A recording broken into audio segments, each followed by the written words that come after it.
Welcome to another episode of Your Partnerships Meets with me, your host, Shane Solomon. I'm joined on the sofa today with Andy. Andy, it's a pleasure to have you here. Thank you, yeah. Andy, I want to get straight into it, as I always do, to find out what you do for people, what problems you solve, and what you do in the name of your company.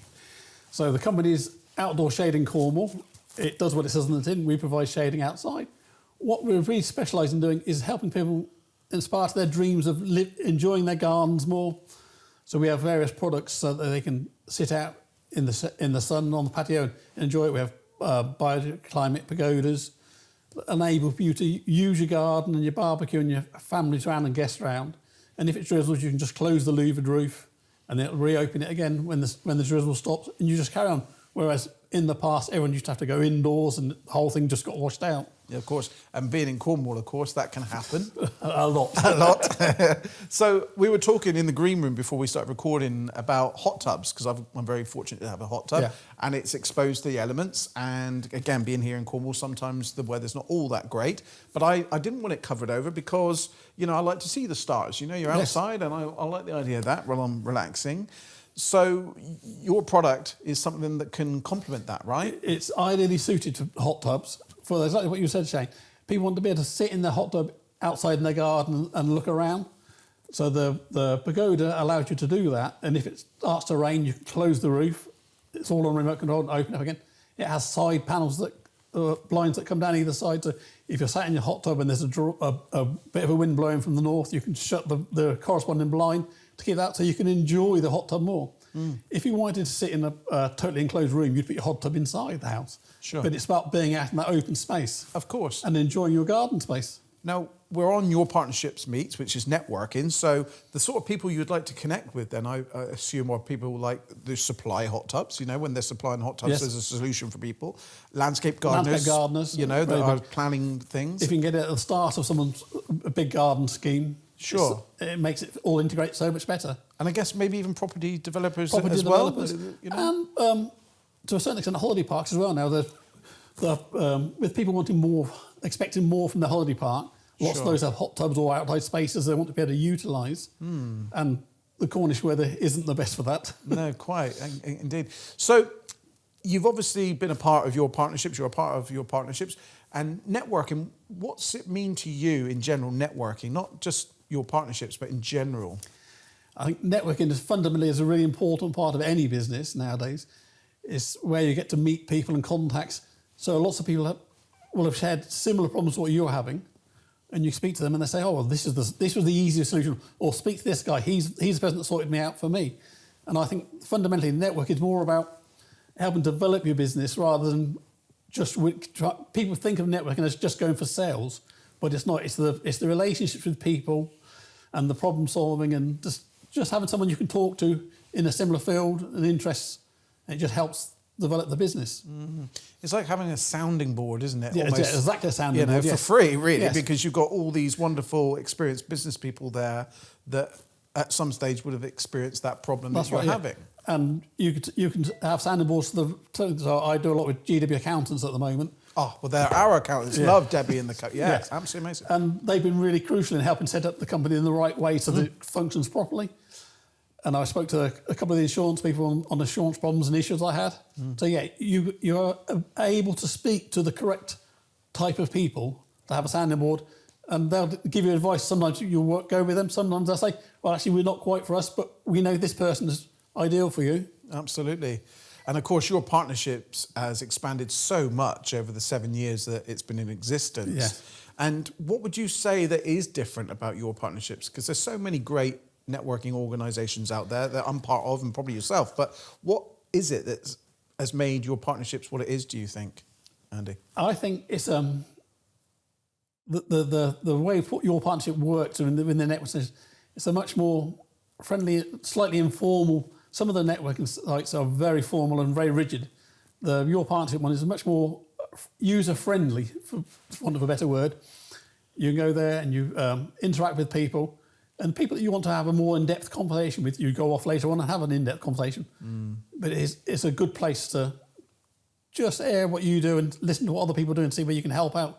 It's more of an extended business family where we all help each other out. That seems to be the common theme when I ask that question, that everyone feels that. And would you say by having that feel and not so much structured, and I mean it is structured, but the rigid feel maybe of some others, that then excludes bigger businesses? Have you seen that there are still big businesses involved, or certainly access to them? It's not just limited to one-man bands, is it? No. So, as in all, yeah, there are a lot more big businesses involved in this more friendly version of networking because they have the ability to speak to lots of people.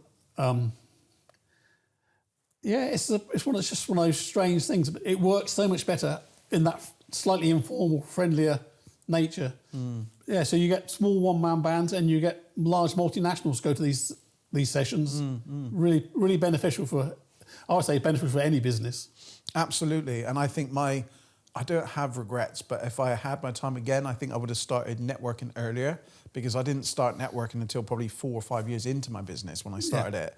And I think, God, it would have been so much easier if I had that support around me.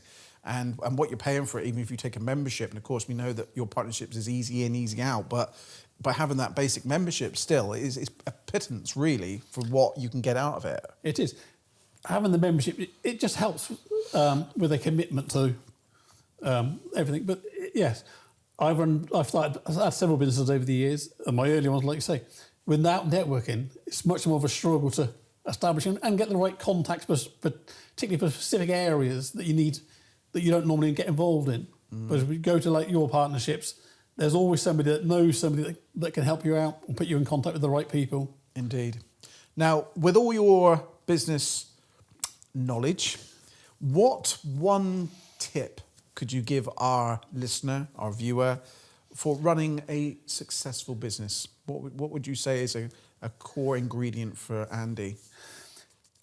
I think it's a mindset, to be honest. You come across people that have this idea they want to run a business but don't really understand it and have the right mindset for it, because they've worked in corporate companies all their times, and when they come into running your own business, it is a totally different thing. So primarily you have to think long and hard and have the right mindset to want to succeed.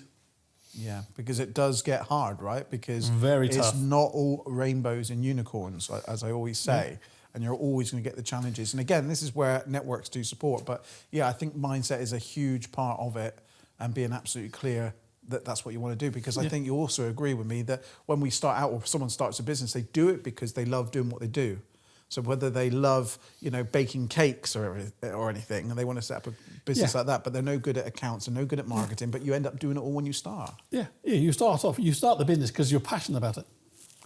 But all the other bits that come with the business. Yeah, you think I didn't sign up to this. And I think my biggest advice is always, as soon as you can offload those things. I mean, you mentioned GW and Co, accountants, Debbie, Warburton, and the team there, absolutely amazing. They are. I can't rate them enough. They have been pivotal, absolutely, I don't know what to say. I can't say the word, but they've been amazing for my business. Yeah. So the moment you can offload those things instead of doing it yourself, then crack on, because, it's such a help to run, because if you can offload those things, you can focus on what you're passionate about. Correct. What happens to a lot of people is they get so bogged down with all the other bits, they lose track of what they've started the business for. That's right. Absolutely. Yeah. Absolutely. And 2025, what's that look like for yourself then? What's your plans over this year? Very exciting. We have a lot of potential to grow the business, but primarily what we want to do is we want to help people enjoy their outdoor spaces. Nice. If we can help people have a better time in their gardens, it's better for their health and their well-being and everything. If you can just enjoy your garden space more. Yeah, I like that. And a lot of our products are just designed to help that. We're helping people aspire to live their dreams of living in their garden rather than just looking out at it. Well, exactly. Well, Andy, it's been great to catch up. Now, what's the best way for people to contact you? So all our contact details are on our new website that's being launched in the next week or two. But I'm quite happy to receive emails at Andy@outsideshadingcornwall.co.uk, and I'll respond straight away. Brilliant, superb. Well, look, on behalf of Brock and myself, thank you very much for your support to the network. It very much is valued. Yep. And look forward to seeing you at an event very, very soon. Yeah, I'm looking to do a lot more than this year. So. What a pleasure. Well, there you go, folks. If you're not already connected to Andy, make sure you do it through the links on this video. But for myself, Shane Solomon, thank you very much for watching. And my thanks, as always, to our producer, Jay Kennett, for piecing this all together for us today here at Corker Media Studios. So until the next time, see you soon.